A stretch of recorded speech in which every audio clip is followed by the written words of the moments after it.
นะครับก็เป็นงานขนส่งนะครับขนส่งด่วนนะครับตรงนี้D1018เลยนะครับเนี่ยพร้อมดอกนะครับไว้ซีนิ้วโค้งหล่อนะครับดูครับผมมอเตอร์ไซค์รับจ้างนะครับ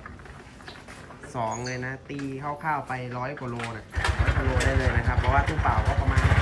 40 ถึง 50 โลแล้วมีดอกเข้าไปด้วย100 กว่าโลนะรวมลูกค้าด้วยนะครับใบละตัวนี้เป็นดอกตัวนี้เป็นดอกตัวผู้นะครับราคาก็ย่อมเยานะครับตัวนี้นะว้าวไม่น่าเสื้อนะครับแต่ก็ต้องเสื้อแล้วนะครับอ่ะน้องก็ต้องรอดูว่าพี่เขาจะไปได้ไหมนะครับเดี๋ยวมารอดูด้วยกันนะครับไปแล้วครับไปแล้วเป็นยังไงล่ะครับผมซิวๆเลยใช่ไหมครับผมซิวเลยครับผมเห็นไหมด่วนนะครับส่งด่วนนี่ก็